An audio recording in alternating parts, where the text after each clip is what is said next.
everybody. My name's Elisa Friedman, and I am a member of the Sister District Marin and Swing Left Marin leadership team. Is there anybody here new to our group who, hands up? I can't see everybody, so if you are new to the group, I want to introduce you to Holly Middleton. Holly, can you just wave your hand a little bit there? She's in the We Did It shirt. She's our membership coordinator, and she can connect you up with whatever action you would enjoy that will make a real difference in November. So while we're at it, actually, the rest of the members of the leadership team, some of you have the blue backgrounds, but some of you don't. Please wave your hands.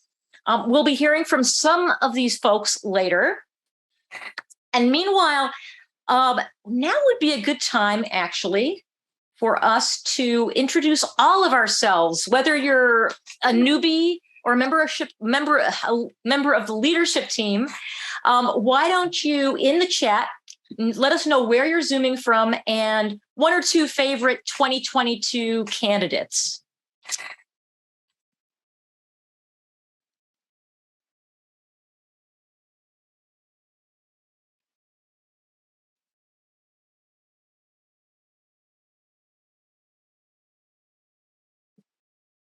So again, not the group that you're affiliated with, Holly, but who's like one or two of the candidates that you are like totally excited about this cycle? Sorry. No, it's okay. It's okay. Yeah, Elisa, I'm sorry. Could you say the prompt again? Oh, is it not showing? Am I not sharing my screen? Well, I mean, I'm sorry. I had minimized your screen, so thank you. So yes, in chat, let us know where you're Zooming in from.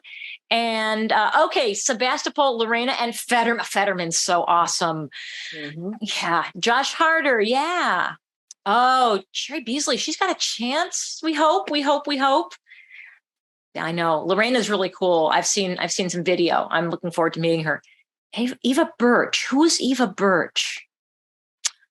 Well, we'll find out later. Okay. She's running for the Senate in the Arizona State Legislature in District 9, where Lorena is running. Excellent. Okay, great. Josh Harder, of course. Josh, our boy Josh. Lovely. Okay, well, let's move on. We do have a packed agenda, so we're going to need to move pretty quickly through all of this because the highlight is that we have Lorena and Brian here to talk with us about their campaigns. This is the agenda. I'm not going to read it to you. You can read it for yourselves, like in the next 2 seconds. And quickly, let's just move on to Zoom etiquette. For this meeting, please keep yourselves muted if you are not speaking, if you're not one of the people who's speaking. And that means that we're going to put into the chat questions for the candidates. Holly, I think, is going to be pulling those out and then posing those to the candidates when they're done speaking. And also, when you, if you feel moved to donate, we are tracking. Actually, we're excited to have Leif Warren from Sister District National here to help us track the donations. But if you could help us tracking by, if you could help us with the tracking by putting your donation into the chat, that would be lovely too, if you don't mind not being anonymous. And I think you're going to find that Lorena and Brian will give you a great deal of hope today for the future of our country. And there is a lot besides them to give us hope because the electoral landscape is looking up for Democrats across the country. So wave at me if you've got your video on if you were outraged when the Supreme Court overturned Roe versus Wade. Yeah, a lot of people were. A lot of people in deep red Kansas were outraged too. You all know that they turned out in unprecedented numbers to defeat a constitutional amendment that would have removed abortion protections from their state constitution.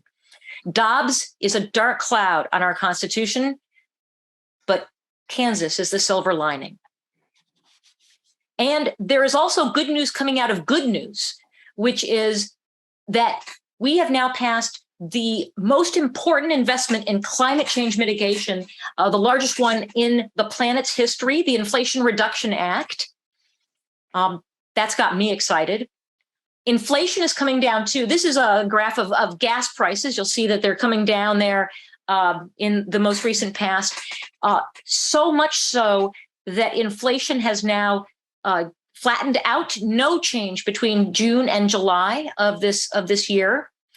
And in addition, there is hope part 2 here. We're seeing that the results of all of this good news, or good news and bad news actually, is bearing fruit in these special elections that are often the harbingers of what is to come in the general election. Like with the victory of Pat Ryan in a district where Joe Biden won it by less than 2%, and Pat Ryan kind of edged that up to 2.3%. So it's kind of slightly better than 2020. So that's good news. Let's see. And and the Republicans are fielding insane candidates, bad candidates. That is going to help us in November. I mean, it makes me shudder. That was my little shudder there. I don't know if you saw that. But it is motivating voters like us. And finally, this is this morning's classic forecast for the U.S. Senate from 538. 76 out of 100 times when they run their model, the Democrats win. So this is the one that includes the polls, what does it include? The classic model, polls, fundraising, past voting patterns, and more. Okay, so if we can get to, if you see on this chart here, on the right-hand side, if we can get to 52, 53, or 54, that means we could also get rid of the filibuster. And Mark Kelly in Arizona is one of the guys we need to reelect in order to get to that threshold. So Barb Miller is here to tell you more about why we are focused on Arizona. Barb Miller, take it away. Thanks so much, Elisa. Next slide. So Biden is the only Democrat in 70 years to win in Arizona. He won Arizona by over 10,000 votes. So that gives us a good chance going into the midterms. The other thing that gives us a good chance is that the MAGA candidates for governor and secretary of state are particularly outrageous. The governor candidate, Kari Lake, has already said that if she is elected, she will not certify the vote in 2024 if a Democrat wins. We need to do everything possible to get out the vote in Arizona. The Arizona state legislature has passed some of the most arcane laws: anti-choice, anti-gay, anti-trans, voter suppression laws, pro-gun laws. If we win 2 seats in the Arizona House and 2 seats in the Arizona Senate, we can stop the MAGA legislature. You may remember that the cyber ninjas were hired to do an audit of the election, looking for, of all things, bamboo from China on the ballots. We can't allow these crazies to continue to lead the Arizona legislature. Brian Fernandez for Senate and Lorena Austin for State House are amazing candidates who you'll meet in just a few minutes. Next slide. Research tells us that historically, GOP voters vote the entire ballot, while Democratic voters usually only vote the top of the ballot. So if we can get the vote out for Brian and Lorena, there could be a reverse coattail phenomenon. In other words, voters will vote for Democratic all the way up and down the ballot. Many of our congressional politicians learned the ropes at the state level. You may remember Obama went from the Illinois State House to the federal Senate to the presidency. Please contribute generously, because money goes a lot further for state legislative races. Over the years, the Democratic Party and other large funders have unfortunately not contributed a great deal to state races. which is one of the reasons the GOP has flipped over 25 state houses in recent years. We need to play catch up, starting in Arizona this year. As we've seen of late, state laws directly impact people, preventing reproductive health care, suppressing the vote, allowing open carry and the purchase of AR-15s, and now outrageous laws that restrict what can be taught in schools or what books can be read. As goes one red state legislature, there goes another. It started in Georgia with voter suppression, and as we know, many other red states followed suit. Copycat laws are real. We need to stop them now, and we can stop them in Arizona by flipping the state legislature. And now you're going to hear from Linda Herman. Hi, everyone. Thanks for being here. As you know, we're here to raise money for Lorena and Brian. And from August through Election Day, the campaigns are all about getting out as many voters as humanly possible. And so raising late money helps with all those efforts. The donations during this period can help pay for voter contact tools, field organizers, and other resources so they can finish strong. And as Barb mentioned, funds in state races go way further than in federal races. So we're basically asking you to forego that steak dinner, or maybe skip a couple of frappuccinos coming up, or something else that is easy to give up but would mean a lot to these candidates. Our goal for tonight is $1,500, but the candidates will split whatever we raise tonight. And as a point of reference, $120 covers a field organizer for a day. This fundraising can also cover not just a bunch of field organizers, but putting an ad in the local paper so the message about these candidates gets right in front of the local voters. So we're asking you to please donate what you can. $60 would cover a half day for a field organizer, or again, contribute to placing an ad in a paper or other resources, that the candidates deem that they need. But the push now is to get as many voters and contacted as possible. We also want to thank people who can give more to help cover the people who can't. We recognize that we have a lot of economic diversity, so we can totally understand when people are particularly tight, particularly after a whole pandemic. So we want to thank everybody who can dig deeper into their pockets. It's really vital, as Barb said, that we win these races, and the dollars right now are crucial to getting that goal. So thank you in advance. Really appreciate it. Wow, we're at 1,095 already. Woo! Our goal was 1,500. Maybe we should get a little bit more ambitious. We haven't even seen the candidate yet. Yeah, I know. So Lorena is our first guest, and she's running for the AZ State House. She's a fifth generation Arizonian whose lifelong love of advocacy and leadership has been rooted in Mesa County for almost a century. Her grandparents lived there, and she was raised there. She has a passion for her community and working for her community. She proudly graduated from Mesa Community College as an honor student and student body president.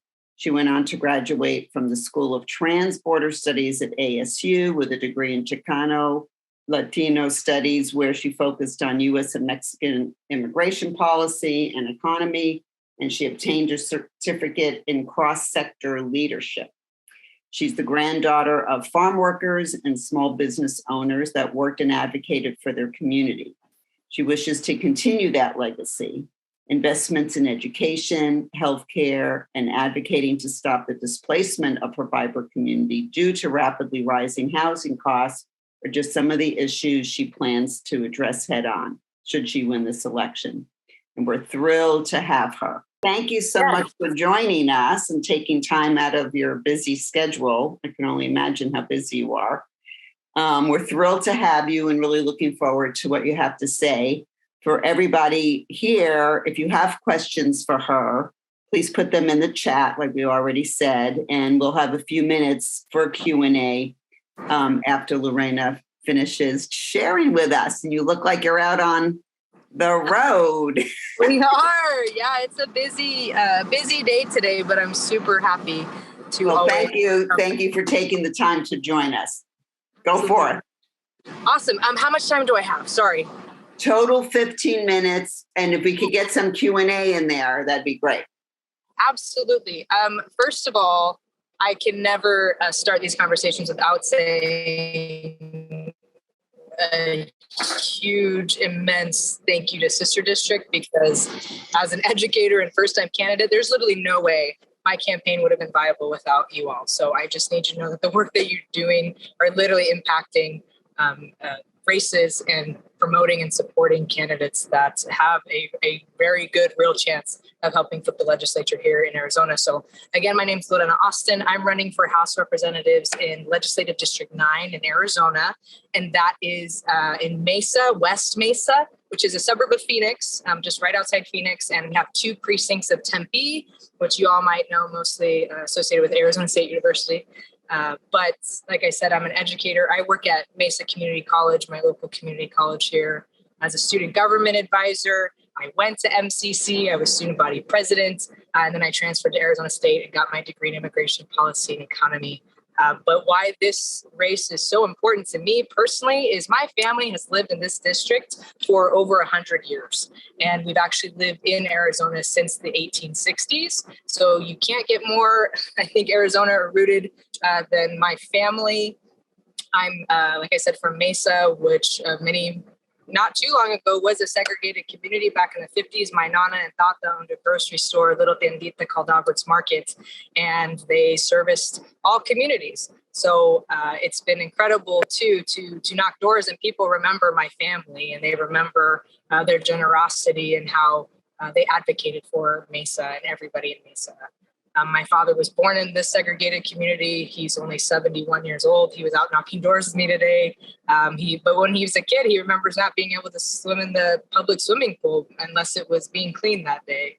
But he went on to be really active in the Chicano movement, the civil rights movement in the Bay Area. My mom is actually from the Bay Area as well. She's from San Jose, so I always like to give that shout out. But so it's definitely my blood. It's rooted, and so. Another reason why I'm so passionate about this district is because for the first time as a new district, it literally encompasses just kind of my hometown. You couldn't have cut it up any better than where I grew up. And so to give you background on this district as well, like I said, it's the most competitive in Arizona this year. It is literally split 50-50 between Republicans and Democrats. We do have about a third independents as well. So it's been super important that we get a ground game, that we have people supporting through text banking, phone banking, helping us get donations, because it's going to come down to who works the hardest to get the votes here in LD9. Will say, though, that the people we are running against are very extreme. I can't even put it lightly or say that they're moderate. On one side, we have Kathy Pierce, who is the sister of Russell Pierce, who, if you don't know who that is, he was responsible for SB 1070 and was Sheriff Joe Arpaio in the immigration sweeps. And he was actually so far the only sitting legislator that's been recalled from the state of Arizona, and it was from this area. And then another woman named Marin Mendoza, who I would tell you to look up her platform, but you can't find her on social media because she was banned, because she continuously retweeted anti-Semitic tweets and white nationalist tweets and was cut from an RNC convention speaking list because of those reasons. So there's a very extremist slate here, not just in our district, but in the state of Arizona, as we've seen past the primaries. So it's not a need to, it's a have to win. So there's really no option, but they're not representative of our community. And I can tell you, as someone who's grown up here, Mesa is a very vibrant, diverse community. And yes, we might have different opinions about different things, but we are not a racist, full of racist rhetoric in our community. That's just not going to happen. So the things that are really important in my community and things that I'm advocating on as an educator, obviously education is super important. We're 49th in the nation in funding education here in Arizona, which is just embarrassing. And so we have to ensure that our students have a bright future, but have teachers that are qualified, that are paid well, that don't have to work more than one job just to get by. And we should have legislators that listen to the will of the people as well, because in Arizona, overwhelmingly, people have voted to fund education. We had Prop 208, where it was a bipartisan effort to fully fund education, and the legislature decided that that wasn't what the people wanted. And so we have to have a legislature that reflects the will of the people. Housing's a big issue in our district as well. We're talking to people who've seen their rents increase $500, $600, and we're seeing displacement of our community, and private investors coming in, scooping up, family housing and selling it at a higher price or turning it into Airbnbs. So I'm very convinced that in 5 to 10 years, if we don't do something about that, Mesa won't look like the Mesa that I know anymore. And then obviously climate is huge in Arizona, especially with water. So we're navigating that currently. We should be one of the most sustainable energy producing states with all the solar that we should have in the state. So really want to advocate to move towards that. And then abortion is something that has been on the front lines every single day. When we knock doors, that is something people want to talk about. So it has galvanized people here in Arizona. Sometimes people might not think that given the demographics of our legislature, but it is something that people want to talk about. They are angry, and we need a legislature in the state that will advocate for the will of our people and their healthcare needs. So that's a super quick synopsis, and I will open it up to any questions anyone might have. But thank you so much for being here. Thank you so much, Lorena. That was fabulous. I love how you can do this from your car with just the greatest of ease. Here's a question from Barb. I'm Holly. I'm one of the folks in the sister district, Swing Left Marin. And Barb has asked, if we make phone calls for you, what is the most important thing we should tell people about you? Yeah, I think the thing that people resonate with the most is that I'm actually from my community, because we say it a lot of times. And I would say that in this race too, people were looking at targeting, because we're a brand new district, of just moving here to run, because it was an easier pathway for the legislature. And that's why I really decided to run, because I thought someone who's actually from here, who looks like our district, who understands the uniqueness of it and the diversity of our residents, because not everyone's a Democrat. Like, I understand that. And so I think that's a big positive, but also I'm just real honest with people. I'm not trying to be some party politics savior.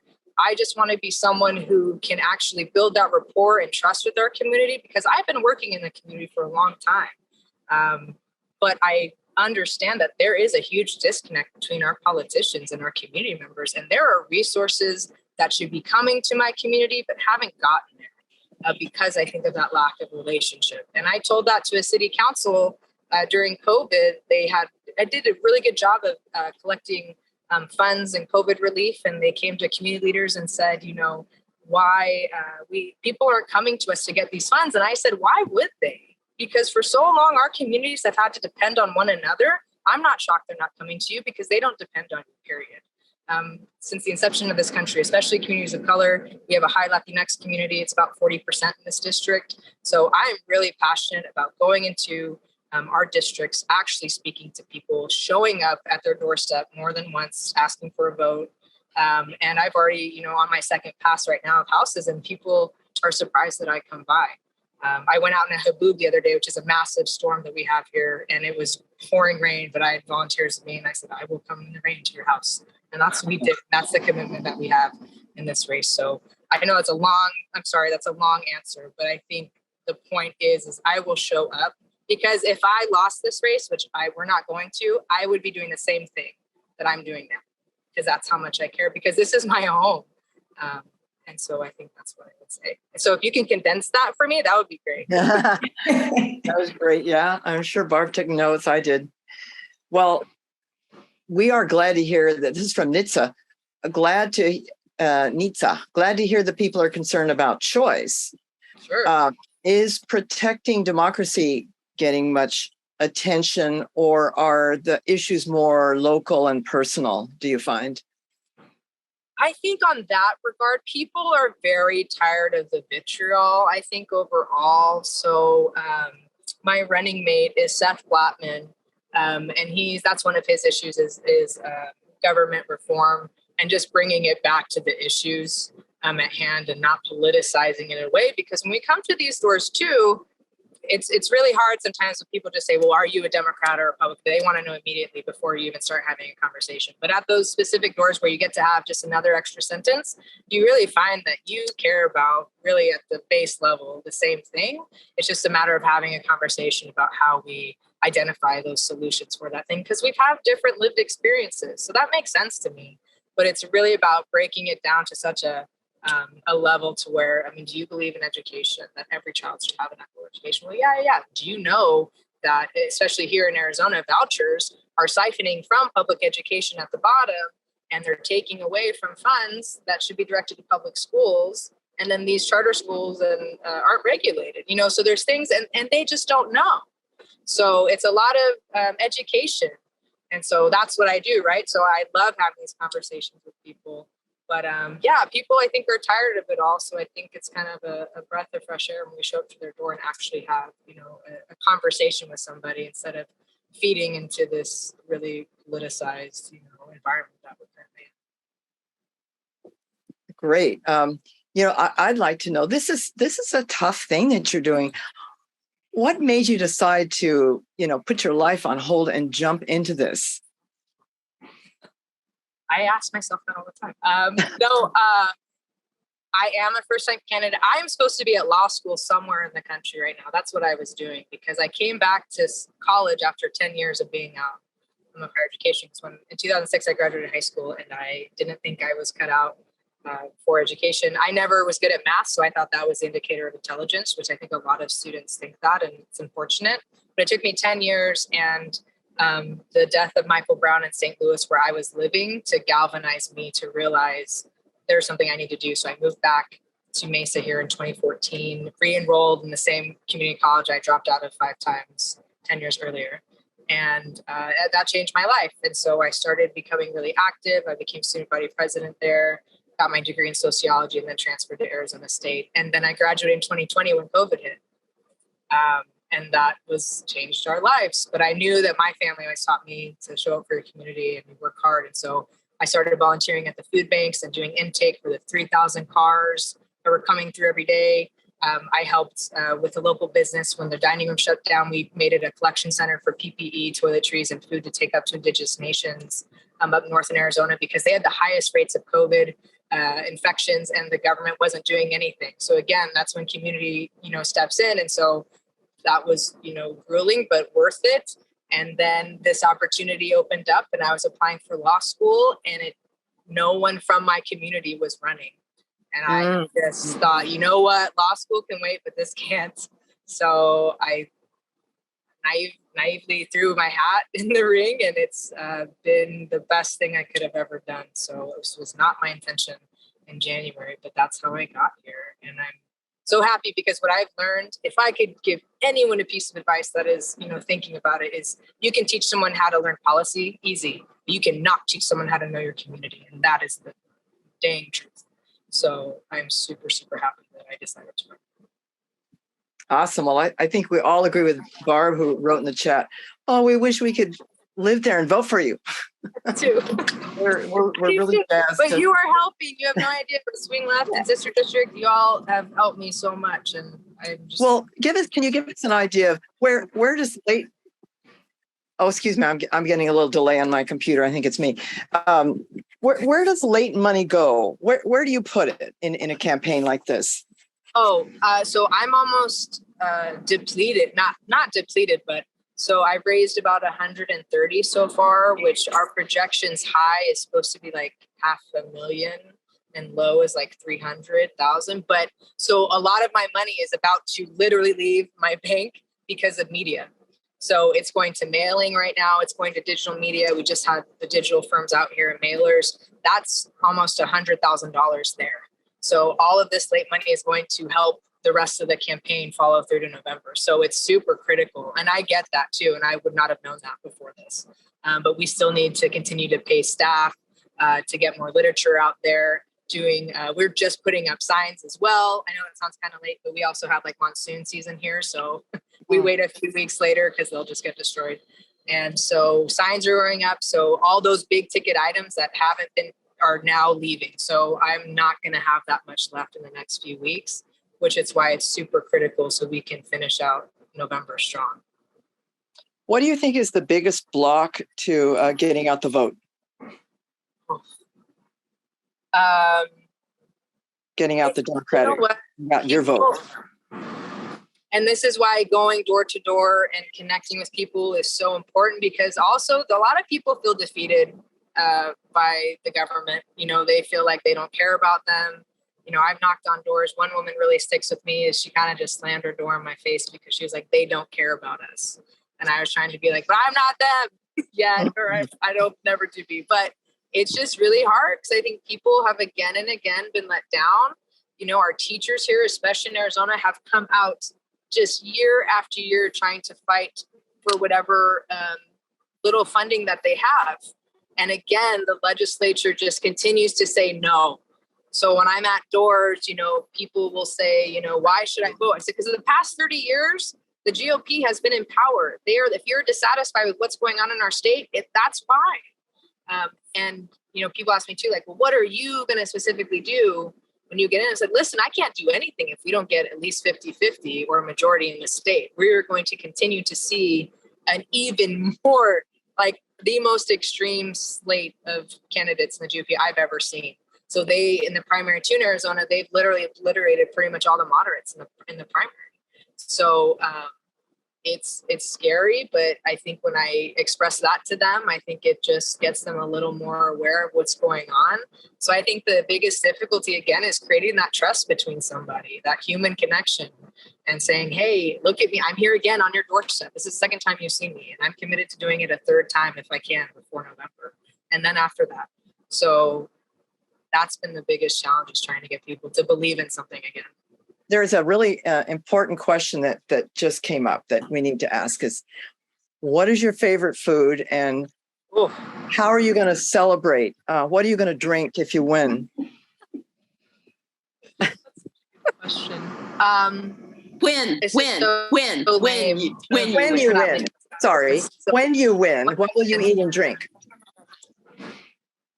So there is an amazing place here in Mesa called Adrian's, literally like number 2. And it's just the most hole in the wall, like little Mexican restaurant that sits in front of like a trailer park here. And it has the best machaca burrito like of all time, which is really good. It just sounds really good right now. And then it does. I really like, I'll probably have what do you call an old fashioned, an old fashioned made with, I'm going to shout him out. He's wonderful. It's this place called Iron Root Republic in Texas. And one of my best friends owns this distillery in Texas. And he's the most wonderful human being. And they just won the World Corn Whiskey Awards in Europe. And so talk about a really invested in community person. So Iron Root Republic, but I will make an old fashioned with his whiskey. Yes. Well, it's a piece of good news. Our goal for today was 1,500 and we've surpassed it. We're at 1,700. Oh my gosh. So hey, we'll be able to help you. Y'all didn't even have to do that, but I appreciate it. I mean, I know that's why I never, why we're here. I'm probably bad at this too. I'm so, Thank you. Yeah, thank you so much. I never come with that intention, but I am super appreciative of it. Absolutely. Thank you. Yeah. I can't believe that people like actually do that for me sometimes. Oh, absolutely. Shoot. Yeah. Let's see. Can I ask another question? Sure. Okay. So Kevin was curious if gun control is part of the discussion in your district and how you handle it. A lot of people, that does come up. People usually frame it in like, I support First and Second Amendment. Do you support First and Second Amendment? I do support the First Amendment, but I don't think a lot of people knows what that means a lot of times. They're very uninformed. I work in a law office too. That's one of my 3 jobs. So it's interesting navigating that. But with gun control, when I frame it in a way, so I grew up with guns. Like my family used to hunt. We used to hunt deer every year, so we would keep it and that was our food, supply for a little bit of the year. But man, my family, it was so strict. I had to go to classes. I had to learn everything about it. I never knew where the guns were growing up. Absolutely not. So when you frame it in terms of like responsible gun control, like if I have to show my ID to buy Sudafed, like I really think we should be regulating how many bullets you can purchase. And that one always gets them like, yeah, you do have to. I'm like, yeah, but you don't have to show that to buy a bullet that it can lethally, annihilate something or someone or kill somebody. And so I really try to frame it in like responsible gun, control. And I haven't really found someone that didn't disagree with me on that avenue. The issue of like AK-47s and things like that. I don't believe that's it's a military grade weapon. I think something that should be in our streets. But I think when you frame it that way, because people are very serious about their guns here in Arizona, we have virtually no restrictions on them. But when I frame it in like a responsible way, they usually agree with me because I don't think Arizona in general will have a mass, disagreement on getting rid of guns. But if I can frame it like that, at least they're very receptive to it. You are really inspiring to us. And this has been such a nice opportunity. I mean, you can read about people, you can see their picture, but it's really nice to actually have this opportunity to have a real conversation with you. Absolutely. Wait, where are you all? Where specific? Are you in Sonoma? Most of us are in around Marin County, north of the Golden Gate, near San Francisco. A few people a little bit further north, maybe. Yeah, that's amazing. So I grew up for a short period of time. I went to high school in Fresno, so I know pretty well. And like I said, my mom's from San Jose, and my grandparents, her parents, they were farm workers. And so where, Google is now in Silicon Valley, my grandma used to show me around, and that's where they used to, pick citrus and like work the fields. So super, super close connection to the Bay Area. My dad went to Santa Clara University. Oh, yeah.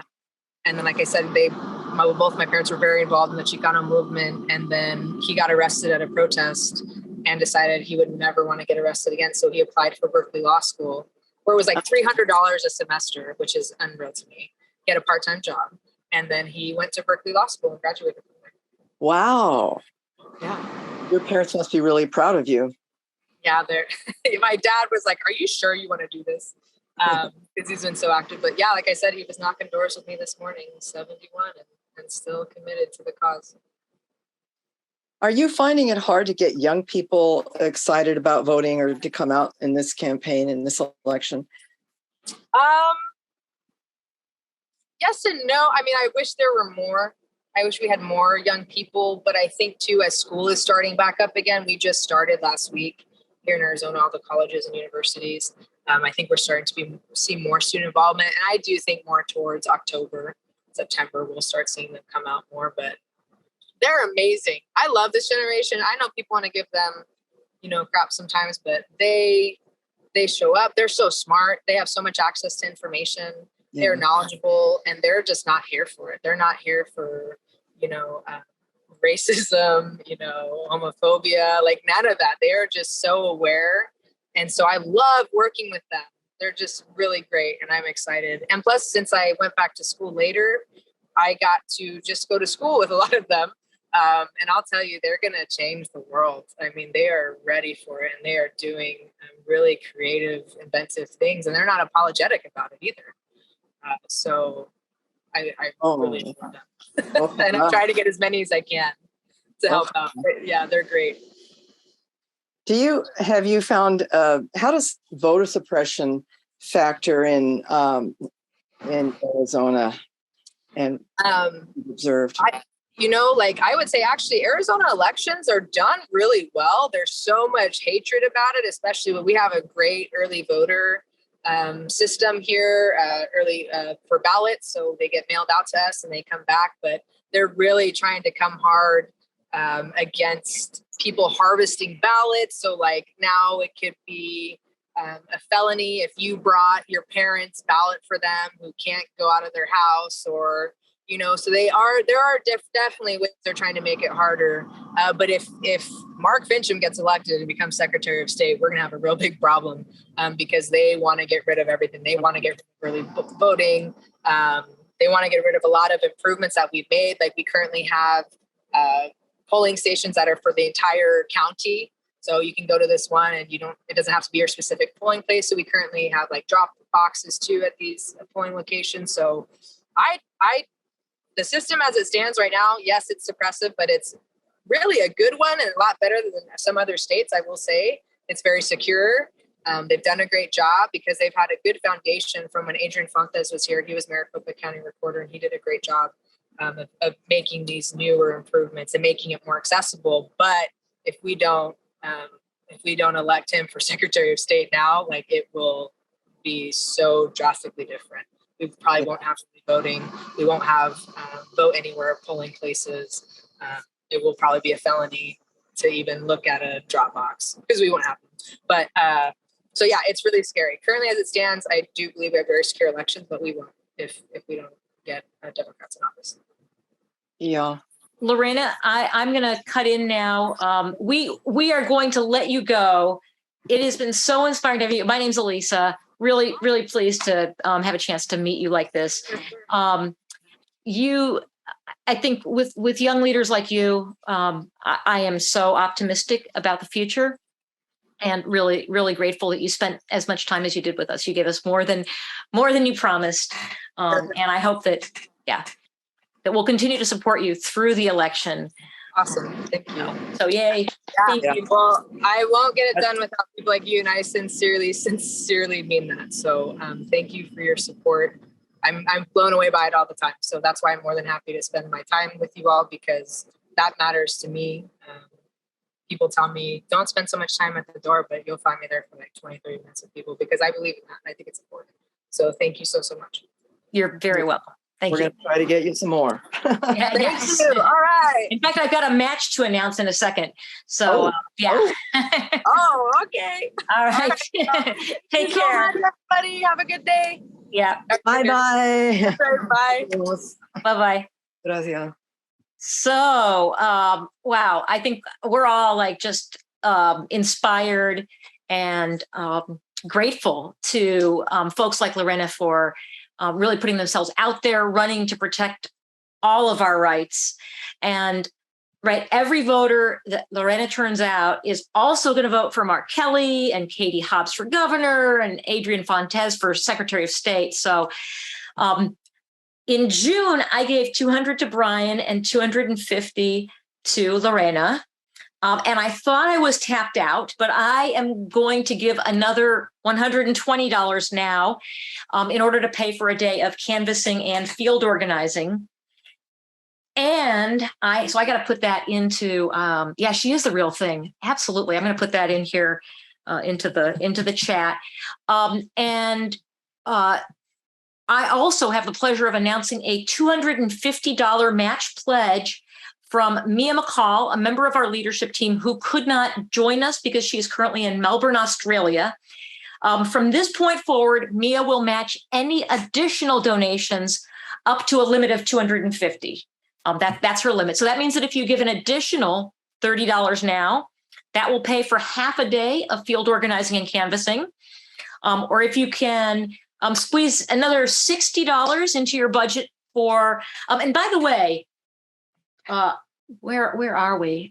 Sorry. I just want to say, we have this set up to give to both of the candidates, and you can also choose to give to either one as you wish. But anyway, for either one of them, $60 doubled by Mia will be another day of a full day of canvassing and field organizing. He is running for state senate in District 4. And it's the same seat as that his mom used to hold, Charlene Fernandez. He's a native of Yuma and went to ASU as well. He's the grandson of immigrants who worked hard, and his sibling, they're the first ones to have gotten to college and work in the public sector. Brian prior to joining the legislature, his professional background was in software engineering, and he's volunteered for several political campaigns, including those of the former Governor Janet Napolitano and Congressman Ruben Gallego. His position is that a strong Arizona begins with strong local communities that have ample access to resources like public education, affordable housing, living wages, clean water, and solid infrastructure. Hi. Oh, it's great to see you. Yes, same. Can everyone hear me? Yeah. Okay, perfect. Oh. So, tell me what I missed. Can you guys catch me up? We raised a lot of was- money. Luis was saying how Thank important you. it is that those phone calls really do help get people out to your events. But what we'd love to hear just a little bit from you, kind of your stump speech about what made you decide to run, what the most important issues to you are, that kind of thing. Sure. First of all, thank you everyone for this. I really appreciate all the help. I'm sure Luis told you how much it means to us and how important this campaign is, not just for us, it's very important to us. It's also very important to our state. So our state right now, our Senate, for instance, is 1614. Our House is 3129. We're one seat down from being even. Obviously, 2 seats down from the majority. If we get that, we can start doing the things that we've been talking about for many years. Protecting women's right to choose, protecting water resources throughout the state, making sure that when we engage in economic development, that we don't leave out people, that it's not just a giveaway for the rich. These are all things that are really important to me. First of all, it's the reason why I decided to run. I got the opportunity, obviously, because my mother, she decided to go to the USDA, and in doing so left a seat open, and I was appointed to replace her, and I'm truly honored for that. But the reason why I'm interested in this is I grew up in Yuma. I grew up in rural Arizona, and I've seen over the years opportunities for the people in rural Arizona, for the young people in particular, just slowly trickle away.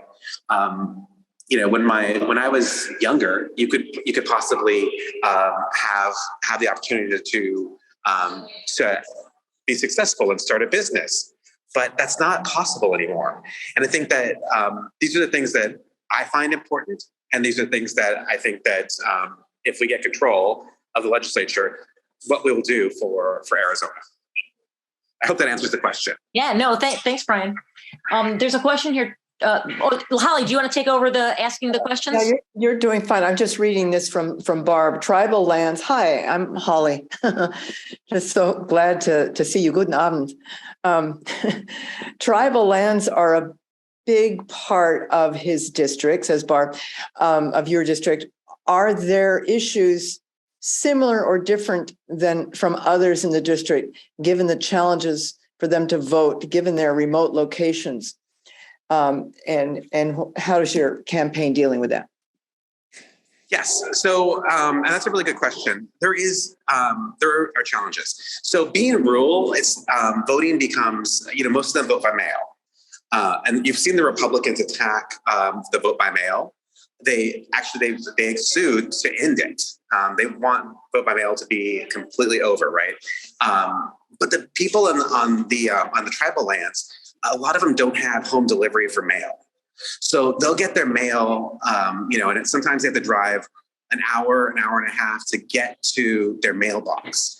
And so when you think about it that way, those of us, I'm sure that many people on this call actually vote by mail, and that's great. I do as well.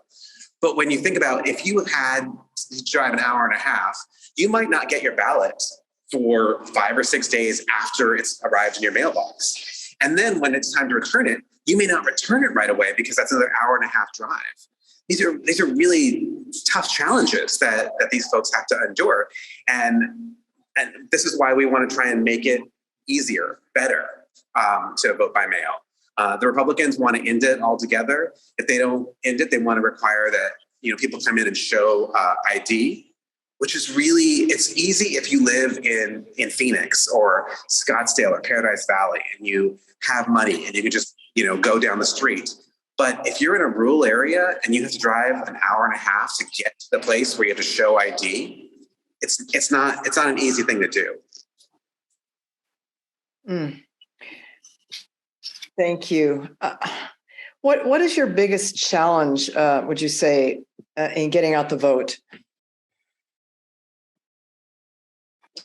I think the biggest challenge is reaching voters. And that's why, when we call voters, it's so important. In Yuma, a lot of folks are, they don't answer the door in the summertime because it's so hot. It sounds silly to people that are outside of Arizona, but when it's 123 degrees outside, they just don't even want to answer the door. So if you're lucky, if they have a ring, which many people don't, you can talk to the ring. But otherwise, you're not able to communicate with them unless, we reach them by phone. Now that changes in late September, and that's when we're going to really, start hitting all the doors hard. But right now sometimes it's not an option. So that's a big challenge of, getting folks out to vote. The other thing too, it's just, apathy. And one of the things that I've tried to do, this year, I've only been in office for, I think it's 9 months now. And I got a lot done. I brought $5 million to bring 12 bachelor's degrees to Yuma. So folks that would have never been able to get a bachelor's degree can now go, just down the valley, and they can get a degree in accounting, in engineering, in manufacturing, and several other fields. That's huge. That's really huge for people that don't have those same opportunities. I also secured water conservation in our water bill. The Republicans wanted to have $1 billion and just spend it on a desal plant. So, me and several others, we worked on that, and we got $350 million, possibly as much as $500 million, depending on what happens next year, for conservation, water recycling. These are really important things. And also in the South County part of my district, along the border, we have 2 border checkpoints. And then we have, the road that goes through the city of San Luis. It was a 2-lane road. I secured money to expand it to 5 lanes. This is a problem that had been going on for years, and we were able to get that money. So this is really huge. I've been telling people that, and I'm hopeful. I'm getting a lot of great feedback. I'm hopeful that people recognize that I'm working hard and will want me to continue working hard for them. Leif, I wonder if you want to chime in with how we're doing here with our matching grant. Yeah, definitely. So we hit 150 match. So including the 250 match, we have raised $2,430.22. For both candidates, right? Yes. Yeah. Yay. Yay. Well, here's a really critical thing that folks would like to know. When you win, what do you plan to eat and drink to celebrate? Well, so my favorite place is it's called Chili Pepper. I read some article that said that they had the best burritos in the country, bean and cheese burritos, and I plan to get one of those. And I really love sparkling lemonade, so I'll probably find that somewhere, and I'll celebrate in that way, and it'll be a good one. All right. I was a little bit off on that one, Brian. I said Coronas. Yeah. Yeah. We can have the Coronas. I'll have one, and Luis can have the rest of them. But I want the lemonade to refresh me too. I'll probably be hoarse by then. So we look forward to celebrating with you, even remotely. That's so great. Thank you. No, I look forward to it too. I so appreciate all the help that Sister District and all of the volunteers have been. It's been tremendous for me. It's meant so much. And I've been working hard too on my end, but just knowing that you're behind me. The money is amazing and I love it and I really appreciate it. But also just knowing that so many people support me and believe in our message. It really inspires me to keep going. So thank you. Sure. thanks for inspiring us, Brian. I see from Leif that we are now just at the precipice of 2,500. We're at 2,480.22, including Mia's match. So that's very awesome. And I think it's because of hearing about your journey, what is important to you, what you're seeing out there, Brian. Hearing from you on the ground really inspires us to be generous. So and to continue working. Thank you. And I'll tell you too, and Luis can tell you this as well.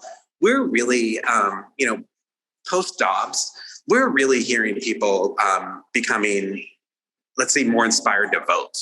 I've talked to a lot of young people lately, and people that have never voted, people that, normally would say, like, I don't really care about politics, like, that doesn't mean anything to me. And they're telling me they're voting. And they're just going to vote straight ticket Democrat. Like they're very excited. And I mean, they're very angry. Many of them are in disbelief. I mean, a lot of us have been telling folks, and I know that many of you probably have too, that like, look, Roe v. Wade is not, a given. But, a lot of people were sort of placated, I think, by, Supreme Court justices that, went before the Senate Judiciary Committee and said, oh, no, it's settled law, that's fine. And, we heard that over and over again. And it turns out it wasn't settled law. And, and obviously I don't ever tell people I told you so, but I told them so. Yeah. And it's, but it's good because, I don't want to say it's good because it's obviously very bad, but I think it's going to bring a new generation of people. And I think what it's going to do is help us solidify these rights. And that's so important. Roe v. Wade, I think was always tenuous at best. So I think this is going to get us the opportunity to fix this in statute. And that's really important. Oh yeah, absolutely. Lisa? No, I was going to thank Brian. It's as Kevin pointed out, isn't it like 1:30 in the morning where you are? Yeah, but it's fine. Don't worry about it. What takes you to Germany? So I don't know if anyone knows this. I have a software company, and I've been in software for a number of years. The state of Arizona decided to open up a trade office in Frankfurt. It's the capital of the EU finance. The EU capital is in Brussels, but the whole finance center is in Frankfurt. So the speaker, who's the Republican, and the president of the Senate invited me to come along because we were meeting with a lot of tech leaders here. And it's fantastic. And I think there's going to be some really great deliverables. I spoke to a few companies that are interested in moving to the US in general, and possibly Arizona specifically, for a lot of reasons. Part of what, the geopolitical stuff we see with Ukraine, and partly because it's getting expensive in Germany. But it's really great for us. And I think Germany is a huge ally of ours. So anything that we can do to help solidify that, we need to make sure that we keep our friends protected. And so that's why I'm here. And it is 1:30 in the morning, but it's totally fine. I don't sleep that much anyway. And it's beautiful out here, actually. We're used to the heat in Arizona, and it's like, I don't know, 70 something degrees outside and raining. So I love it. Yeah, we always like it when we get some rain, or when we travel and find rain. Holly, Did you have a closing word for us? Do that. Well, do I have a closing word? Oh, I just have some friends that are here that want to do. Leif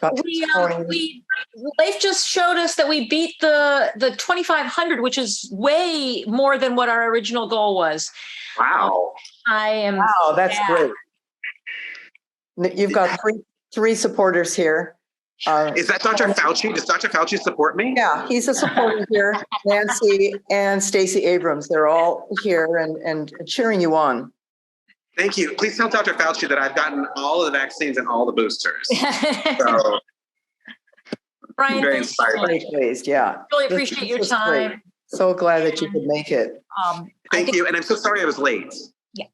Well, appreciate that you came on even though it was late. And I think those who thought that you weren't coming and who left, are going to appreciate that we recorded this so that they can see it afterwards, because it's great to meet you in person and have you be more than just, kind of a profile on a website. Yeah. Well, thank you. And can everyone tell me where are you guys from? Where are people from? We're Sister District Marin, Swing Left Marin. So we're just north of San Francisco, west of the East Bay. I don't know. Well, I live in the Mission, so I know that area well. Oh. And maybe wow. after the campaign, maybe I can stop and visit everyone. Would that That would be awesome. Awesome. That would be great. We would love to host you for that. Yeah. Love that. Yeah. No, I'm so grateful. And yeah, any questions you have, and I'm always available. I mean, I know it was late, and this trip notwithstanding, I think it's an extenuating circumstance, but I'm normally very available. And if anyone, ever wants to talk to me, ask questions, like, I'm happy to speak with anyone. That would be great. Thanks for inspiring us and letting us know that the work that we're putting in really means something. So, yeah. Thank you. Yeah. Good. Thank you, Brian.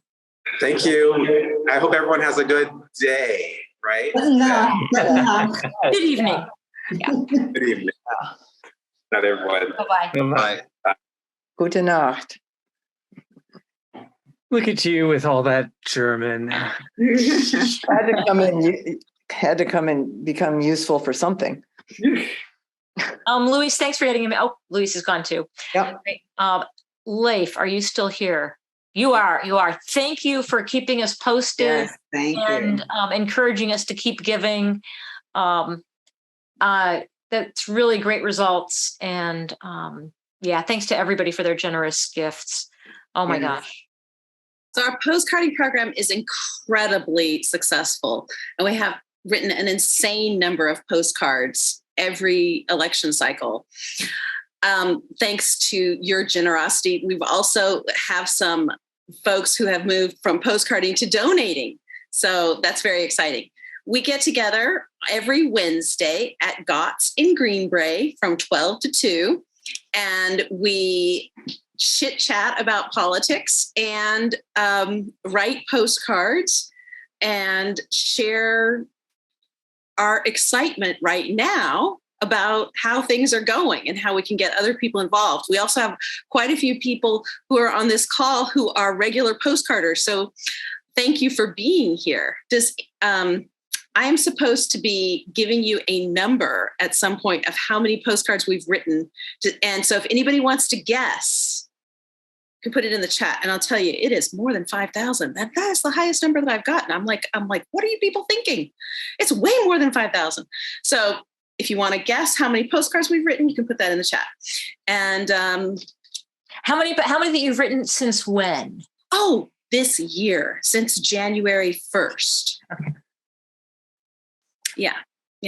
Anybody who's a postcarder want to chime in here about postcarding? We have some fabulous new designs by Nitsa. Do you want to wave and say hello, Nitsa, and then talk about postcarding and how you've used it to get people engaged?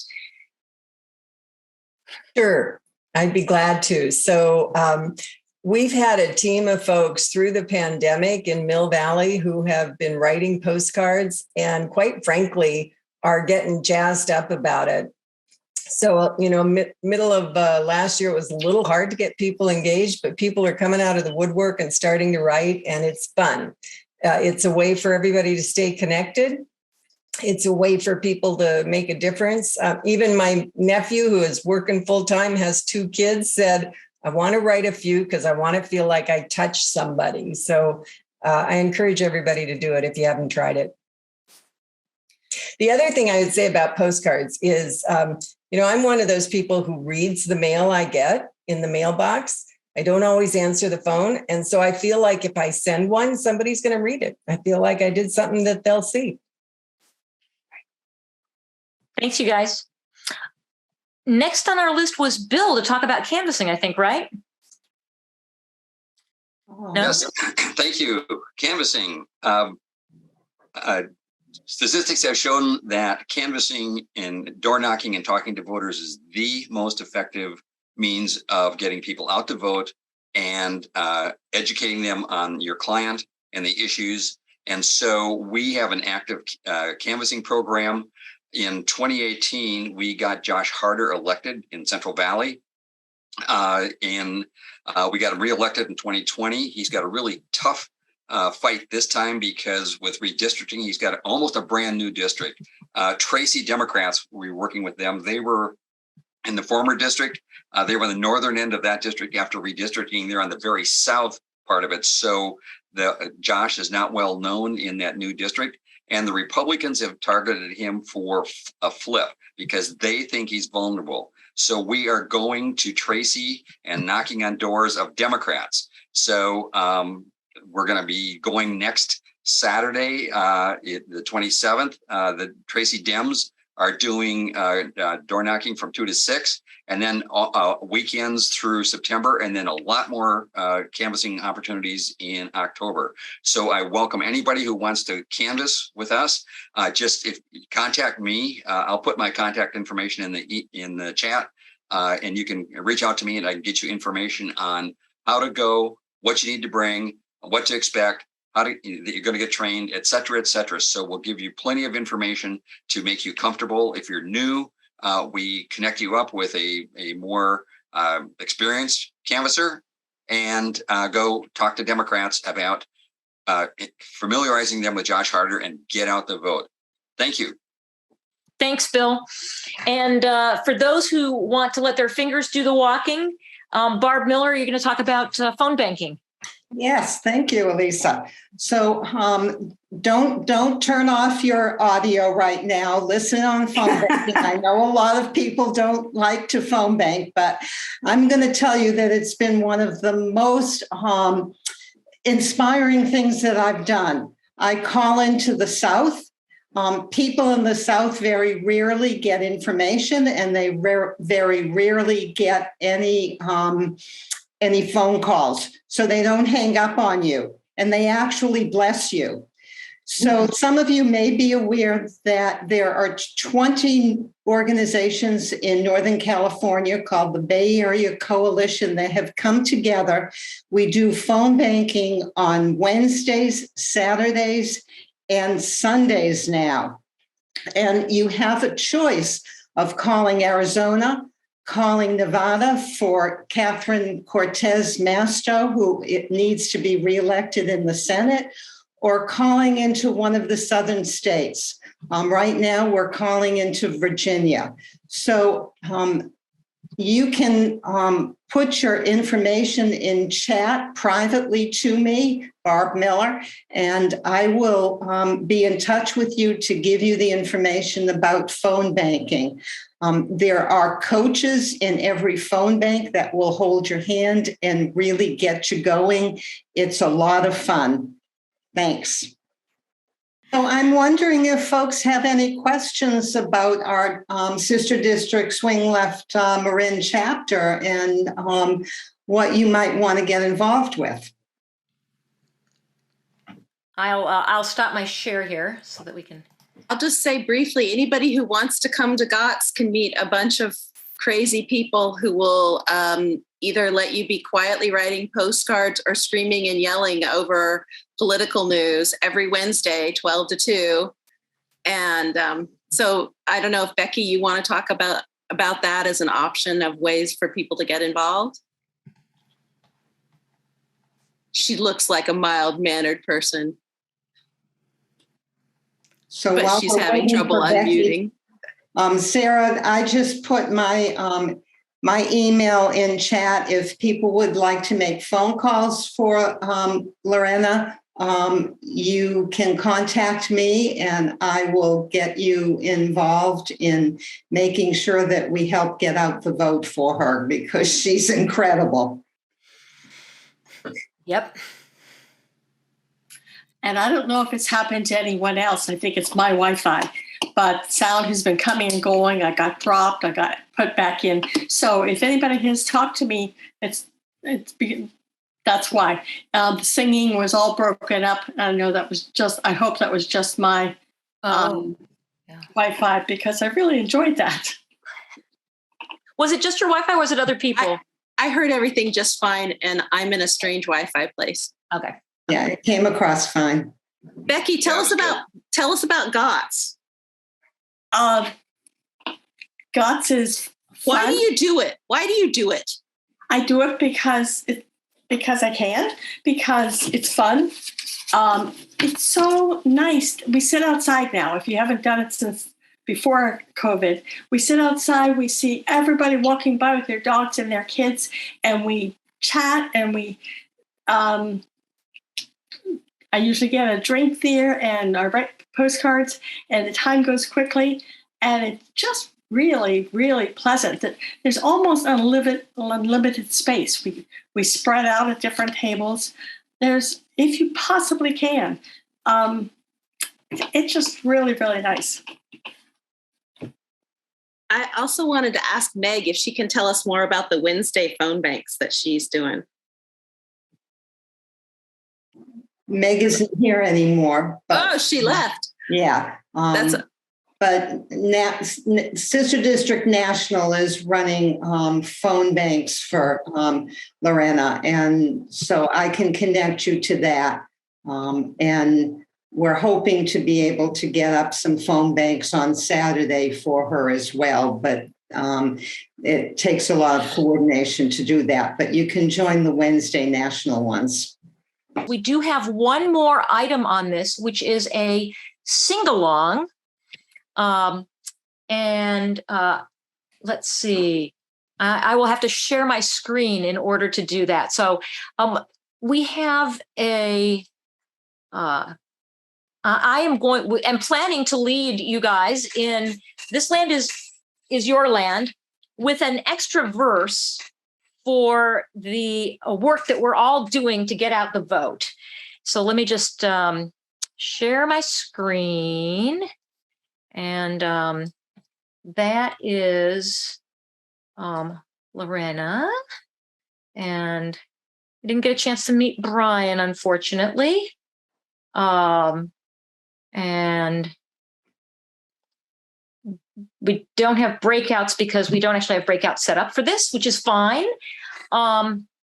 So we don't know what happened to Brian, Meg. Maybe he'll show up during the song. I don't know. We'll accommodate him if he shows up late. So if you would like, oh gosh, let me see. Here. Pardon? It's here. Is he here? No, your words. Oh, my words are here. Yes. I just have to do something, which is that on my sound, I need to switch to original audio. So the problem with Zoom is you can't really sing along together with your mics on. Otherwise, it sounds terrible. Right. So I am going to ask you guys to mute yourselves, but sing along in your own rooms. And if I can do this for a second, I'm going to just quickly stop my share, turn on original audio, which will be better. And go ahead and ignore that dumb host who asked you all to unmute. That dumb host. Pardon? The dumb host, he asked everybody to unmute. So you need to ignore that guy. Ignore the unmuting. Yeah. We should have everybody mute.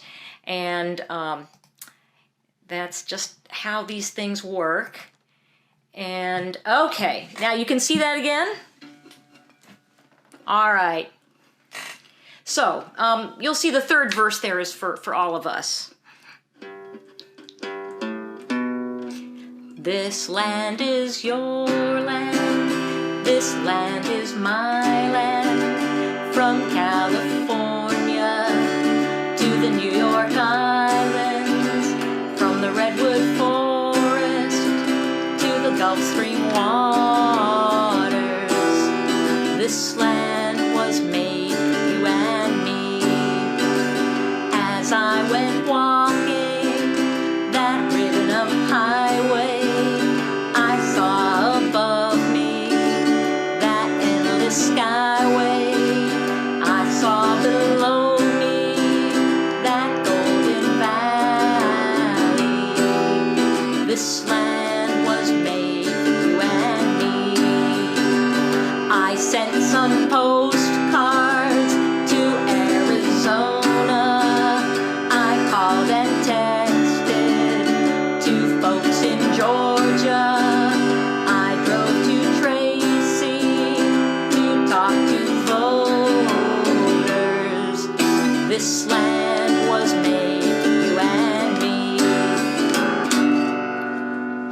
see a chat. Does that mean Brian's here? Oh, you're not all singing. Do you guys want one more? I mean, I don't have any more fun verses, but I've got the regular verses. Continue or not? I'm always happy to sing. All right. But do you want... Let's keep going. I want to know if we got any donations. Oh. We're up to 1,800. Okay. Did we make our match, or do I need to text everybody? I'm trying to text and sing. I see two $50 donations since we. I just asked somebody if they would donate. They said yes, so I have to text them the link. Can't talk. I roamed and rambled, and I followed my footsteps to the sparkling sands of her diamond deserts, and all around me a voice was sounding. This land was made for you and me.